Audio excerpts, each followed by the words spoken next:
Hello friends, मैं doctor Ashok Sharma. हमारे YouTube channel ज्योतिष गुरुकुल में आप सबका स्वागत है। हम भावों की सीरीज़ में आज आगे बढ़ते हैं तीसरे घर पर। हमने पहला और दूसरा घर पहले वाले वीडियोस में डिस्कस कर चुके हैं।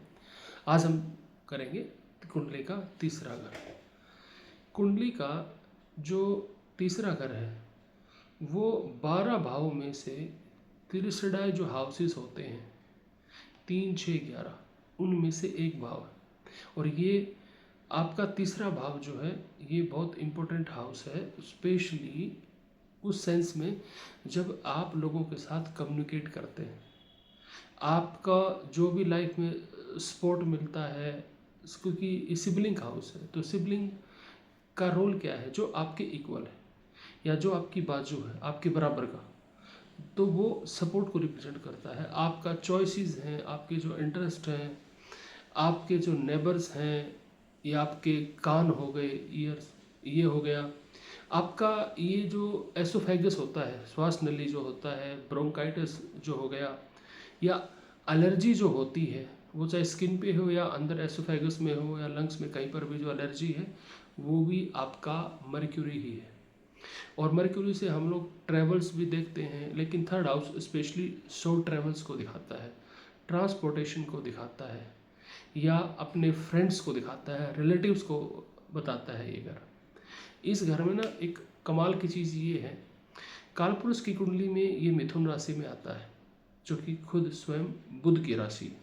और बुध इन चीज़ों का ही प्लैनेट है, आपकी वाणी का, इंटेलिजेंस का, कम्युनिकेशन, एक्सप्रेशन, जो राइटिंग कर रहे हैं वो भी, जर्नलिस्ट हो गए, प्रिंटर हो गए, वो सब कुछ यहीं से है।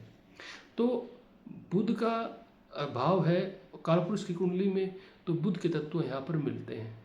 और साथ में हमने इस हाउस को बोला है क्रेज का हाउस, सपोर्ट। और यही सेम चीज़ मंगल के अधीन भी है। मंगल भी तो क्रेज का प्लैनेट है, तो कारक जो ग्रह बनता है तीसरे का वो मंगल ही बनता है। मंगल जो सिग्निफिकेशंस है उनको जो एग्जीक्यूट करने वाला है वो यहाँ पर मंगल है। मंगल ही आपसे लॉजिकली बात करता है, मंगल ही आपको कन्फ्रंट करता है, मंगल ही आपको प्रोटेक्ट करता है। और मंगल ही इतना बोल्ड होता है जो किसी चीज़ के सामने आपको प्रोटेक्ट करता है, या फिर आप ये लगा लो कि वो अपनी चीज़ को बड़े पैशन के साथ, बड़ी इंटेंसिटी के साथ सामने रखता है। तो मंगल का प्रभाव इस भाव में बहुत ज़्यादा माना जाता है। इसके अलावा राहु को यहाँ पर हमने माना है उच्च का, क्योंकि ये अर्थ त्रिकोण में आता है। 3, 7, 10, ये सॉरी 3 और 7 और 11 ये वायु त्रिकोण है।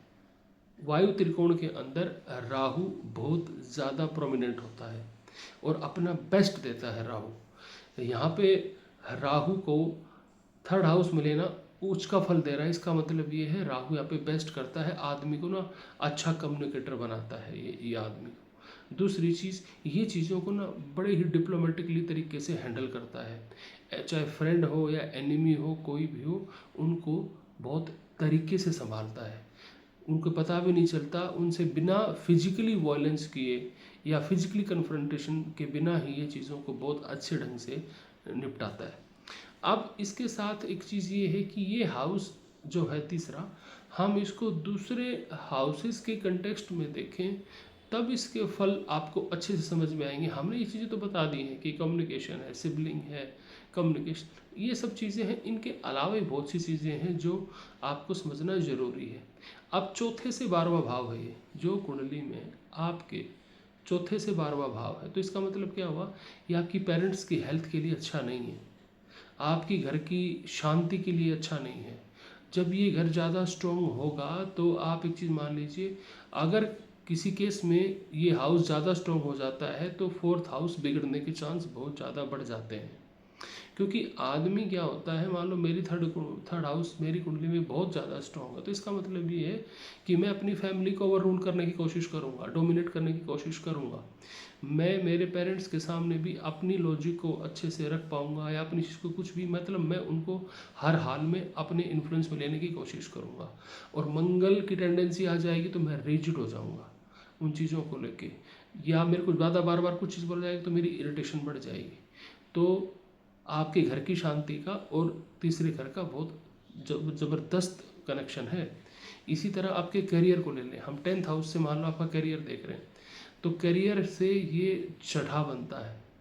अब करियर से छठा बनता है, इसका मतलब क्या, आपके करियर में जो चैलेंज जो स्ट्रगल आ रहे हैं, आपको नेसेसरी परेशान किया जा रहा है, बॉस के साथ परेशान किया जा रहा है, आपको ऑफिस में ज़्यादा काम लिया जा रहा है, प्रमोशंस नहीं हो रहे हैं, तो कहीं ना कहीं आपका थर्ड हाउस खराब है। ये आप ध्यान रखिए। हम केवल देखते रहते हैं कि 8th खराब है, 6th खराब है, ये खराब है, उस चार्ट में खराब है। नहीं, प्राइमरली आप प्राइम फेसिया देखोगे तो आपको इतने से ही समझ आ जाएगा। हालांकि डेप्थ में जाने के लिए दूसरे चार्ट्स को रेफर करेंगे हम लोग, वो ज़रूरी है, और बाकी प्लानिटरी पोजीशन है उसको देखना भी ज़रूरी है। लेकिन आप बिल्कुल अपफ्रंटली आप देखोगे तो आपको थर्ड हाउस से आइडिया आ जाएगा कि 10th हाउस में आपके करियर में गड़बड़ है। अब छठा है, छठे मान लो आपका सर्विस का है, जॉब का है, कंपटीशन का है, मामाओं का है, तो रोग ऋण शत्रु जो है। अब छठे से जो ये भाव है, ये भाव 10वां बनता है। अब आप जो जॉब कर रहे हो ना, आपका कर्मा कितना फ्रुक्टिफाई होगा, या आप जो एफर्ट लगा रहे हो जॉब में उसका कितना रिजल्ट मिलना है आपको, ये आपका उसी से पता चल जाएगा। आपको थर्ड हाउस अच्छा है तो आपकी जॉब भी अच्छी चल रही है, इसमें कोई डाउट नहीं है। लेकिन आपका छठा कितना ही बढ़िया हो, जॉब आपको मिलती रहेगी, लेकिन जॉब कैसी मिलेगी, कैसी चलेगी, ये आपका थर्ड हाउस डिसाइड करेगा, उसका बहुत ज़्यादा रोल रहेगा इसमें। ऐसे ही 9वें घर से देखो तो 7वां है। ये आदमी को मटेरियल चीज़ों में ज़्यादा उलझाता है। ये बात करता है पैसे की, ये बात करता है इंस्टेंट गेंस की, ये बात करता है कि एक्सचेंज में क्या मिल रहा है। लेकिन 9th हाउस क्या कह रहा है, वो कह रहा है कि मुझे बाहर की दुनिया से कुछ नहीं लेना, मुझे अपने आप में अपने आप को सेल्फ रियलाइज़ करना है। वो जुपिटर के डोमिनेंस में है, वो उसके इन्फ्लुएंस में रहने वाला हाउस है, तो हमेशा वो केतु के प्रभाव में रहता है 9वां, तो वो इसके ठीक अपोजिट ऊर्जा को लेके चलता है। ये कहता है छोटी ट्रैवल करूँगा, 9th वाला कहता है नहीं लॉन्ग ट्रैवल में जाइए। वो कहता है यहाँ पे फ्रेंड्स हैं, सिबलिंग हैं, वो कहते हैं नहीं पूरी दुनिया ही अपनी है, सभी अपने हैं, पूरा जगत अपना है। ये आपको 9वां भाव समझा रहा है। तो ठीक जब आप ये मान के ले लीजिए जिसके 12वें घर में आपने कोई आपको ये देखना है कि मैंने जो इन्वेस्टमेंट करता हूँ किसी भी चीज़, चाहे शेयर में करता हूँ या शेयर स्टॉक प्रॉपर्टी किसी में भी कर रहा हूँ मैं इन्वेस्टमेंट, उसका मुझे क्या फ़ायदा मिलेगा या नुकसान मिलेगा, वो आप थर्ड हाउस से भी देख सकते हो। थर्ड हाउस अच्छा है तो आप जो इन्वेस्टमेंट करेंगे उसका रिटर्न अच्छा मिल जाएगा आपको, आपको मेंटल पीस रहेगा। अदरवाइज आप जो इन्वेस्टमेंट करोगे उसके ऊपर आपको नींद आनी मुश्किल हो जाएगी। ये 10 तीसरे घर का इम्पैक्ट बता रहा हूँ मैं आपको। और तीसरा घर अगर स्ट्रॉन्ग है तो आपके बच्चे जो है ना, बच्चे आपके बहुत अच्छा काम करेंगे, और इसका मतलब आपके पूर्व पुण्य बहुत ज़्यादा है, तभी आपको थर्ड हाउस अच्छा मिलेगा। ये पैरामीटर है। आपके थर्ड हाउस कुंडली का कैसा है ये डिसाइड कर देगा कि आपके पूर्व पुण्य कैसे हैं। समझे आप?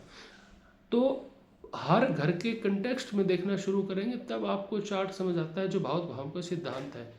इस हाउस में राहु जो उच्च का होना है ना, वो चीज़ों को ये मान के चले कि आपकी ओवरऑल पर्सनैलिटी के अंदर ना बहुत ज़्यादा कॉन्फिडेंस आ जाता है। आप प्रॉपर अपने आप को सोसाइटी में प्रेजेंट कर पाते हो, अपनी बात अच्छे से रख पाते हो, और लगन के साथ इसका कनेक्शन बन जाए ना तो बहुत शानदार चीज़ है।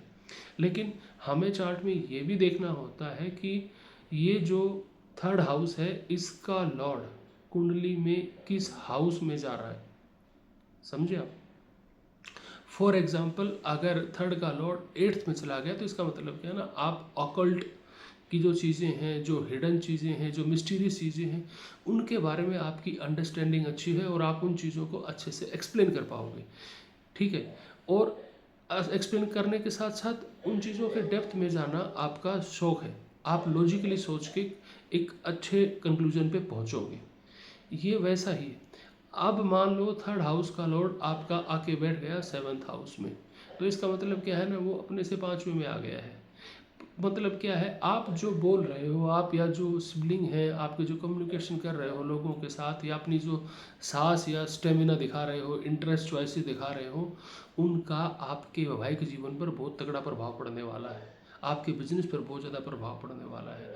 आप गुस्से से बोलते हो, आप ज़्यादा चालाकी करते हो या अपनी बात को छुपा के रखते हो, ये सेम चीज़ विवाह के लिए या पार्टनरशिप जिसके साथ करेंगे, चाहे बिजनेस पार्टनर हो, लाइफ पार्टनर हो, सभी के लिए गलत है। ये यहाँ पे आपको ट्रबल करेगा, ये चीज़ आपकी पब्लिक इमेज भी ख़राब करेगा, लोगों के साथ आपके एसोसिएशन नहीं होने देगा। तो अगर आपका कोई भी प्लैनेट है, उसका आस्पेक्ट थर्ड हाउस पे है, वो कंजक्शन में है, वो उसकी अवस्था क्या है, वो शिशु है, वो युवा है या वृद्ध है, मृत है, जो भी है, ये सब देख के, और दूसरी चीज़ इनके लॉर्ड कहाँ पे प्लेस्ड हैं, ये ओवरऑल जो प्लेनेटरी पोजीशन हम किसी कुंडली की देखते हैं, तब हम व्यक्तिगत कुंडली में कह सकते हैं कि इस हाउस में तीसरे घर के ये फल घटित होने वाले हैं। लेकिन स्टैंडर्ड रूप से देखें तो हमने केवल थर्ड हाउस को समझा है कि थर्ड हाउस आपके जीवन में क्या क्या चीज़ों को बता रहा है। आपको उन चीज़ों से जोड़ के देखना है। कुंडली में जहाँ भी आपका तीसरा हाउस है, उसकी एनर्जी का कैसे जाएगी, वो जाएगी 3 नंबर के थ्रू। जहाँ पे भी आपके चार्ट में 3 नंबर लिखा हुआ है, वहाँ पर तीसरे घर के सिग्निफिकेशंस के थ्रू काम करना शुरू करोगे आप। फॉर एग्जांपल मैंने कहा आपको कि आपका 3 नंबर चला गया 10वें घर में, ठीक है, तो इसका मतलब क्या है, कन्या लगन है। कन्या लगन में जाओगे तो इसका मतलब 3 नंबर राशि 10th हाउस में आ गई, तो इस आदमी के प्रोफेशन में ऐसी चीज़ें इन्वॉल्व होंगी जिसके अंदर ये ज़्यादा फ़ोन पे बात करेगा, इसको ज़्यादा लोगों के साथ कनेक्ट रहना पड़ेगा। मरकुरी की जो चीज़ें हैं, टीचिंग है, राइटिंग है, इन चीज़ों में इन्वॉल्व होगा, या डॉक्यूमेंट से रिलेटेड चीज़ों में ज़्यादा एक्टिव होगा या ज़्यादा इन्वॉल्वमेंट रहेगी। तो 3 नंबर का जहाँ पर भी कनेक्शन है, वो आपको थर्ड हाउस के सिग्निफिकेशंस को अपने साथ लेके जाएगा, और उनके थ्रू ही आपको उस हाउस की जो भी इवेंट घटेगी वो ईजीली पता चल जाएंगी। अब इसके साथ हम एक चीज़ और ऐड करना चाहेंगे। रेमेडी का पार्ट जहाँ पर आता है ना, तो रेमेडी का पार्ट कभी भी हाउसेस को देख के मत करिए जैसे लाल किताब करती है। हम वैदिक में बिल्कुल भी ऐसा नहीं करते। यहाँ पे पूरी चार्ट देखने के बाद ही आप किसी रेमेडी पर जाइए, अदरवाइज आपके लिए ये नुकसानदायक हो सकता है, ठीक है। तो दोस्तों, ये हमने तीसरे घर का एक ब्रीफिंग दिया है। अब हम अगले वीडियो में आपके साथ मिलेंगे, चौथे घर के बारे में चर्चा करेंगे। आज के लिए इतना ही, और अगर आपको वीडियो पसंद आया तो प्लीज़ लाइक, शेयर, कमेंट और सब्सक्राइब ज़रूर करिए। Thank you.